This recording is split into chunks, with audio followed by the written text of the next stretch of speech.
I stepped outside that morning, coffee in hand, and froze. There she was, Sandra, clipboard clutched like a weapon, sunglasses reflecting the sun, and that smug expression that screams, "I own this neighborhood." "Move your car," she barked, "or I'm calling a tow truck." I blinked. "That's my sheriff's patrol unit you're pointing at." Her lips curled. "Sure it is. Anyone can print decals these days." I took a slow sip of coffee, already guessing this was going to be interesting. Sandra didn't wait.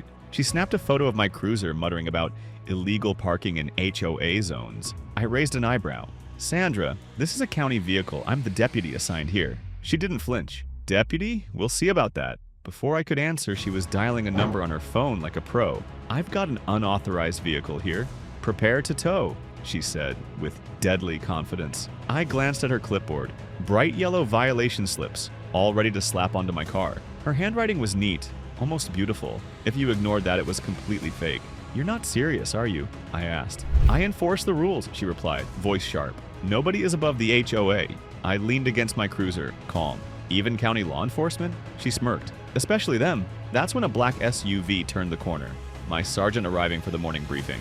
Sandra's eyes lit up. "Perfect. Officer, arrest this man." My sergeant stepped out deadpan. "Sandra, why are you trying to tow a sheriff's patrol car?" Her smile didn't falter. "He's blocking private property. The HOA has rules." He raised an eyebrow. "Sandra, our HOA doesn't have jurisdiction over government vehicles." Her voice hardened. "We updated the bylaws last week." She waved a stapled packet like proof. I glanced at my sergeant. "This is new for me too," he sighed. "Unfortunately, I've dealt with her antics before."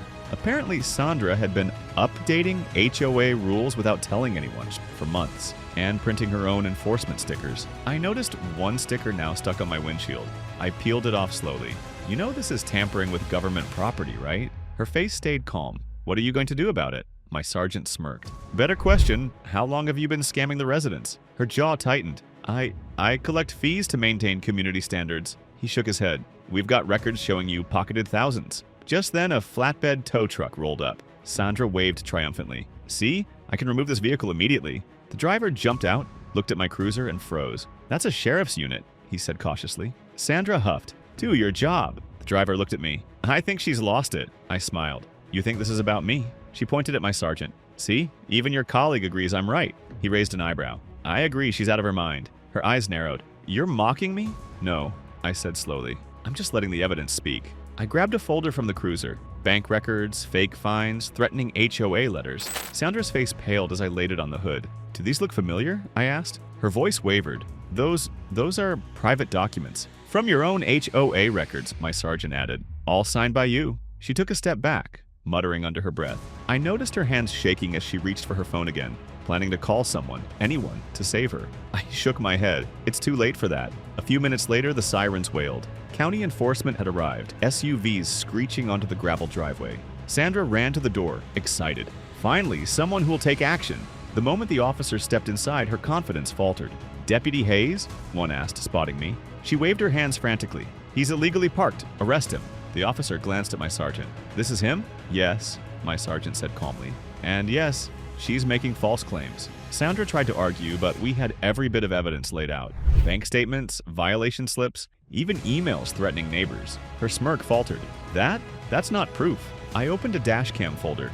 "Want to see the live footage of you putting stickers on my cruiser?" Her mouth went dry. The officers exchanged glances. She took a step back, realizing she was cornered.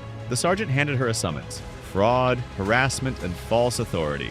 Court date in 2 weeks." Sandra grabbed the envelope, lips trembling. She muttered about corruption and stormed out. I leaned against my cruiser, coffee still warm. Only Sandra could try to tow a cop car and end up towing herself straight into court. But that wasn't the end. Later that afternoon, neighbors came by, curious about the commotion. One elderly resident whispered, "I can't believe she tried to charge you $500 for parking in your own driveway." Another laughed. "I got one of her fake violation letters last year, thought I was going crazy." I showed them the evidence folder. They gasped at the organized scam, invoices, updated bylaws, and signatures from other frightened residents. I shook my head. Some people really think rules are made to be enforced. By them alone. The crowd chuckled, realizing Sandra had overplayed her hand. By evening, Sandra had called every authority she could think of. Phone lines busy, emails ignored, fake support vanished. She realized too late this was one neighborhood that wasn't afraid to fight back. And the sheriff's unit? Still parked, perfectly legal and untouchable. The final scene. Sandra pacing her driveway, muttering threats that nobody heard. I watched from my porch, sipping coffee, feeling oddly satisfied. Sometimes justice doesn't come from the law alone. Sometimes it comes from patience and letting the truth unfold. The camera pans across the quiet street, neighbors waving from windows. Sandra disappears into her SUV, defeated but determined to try again somewhere else. But today, she lost. And the HOA? Quiet, peaceful, and finally, under control.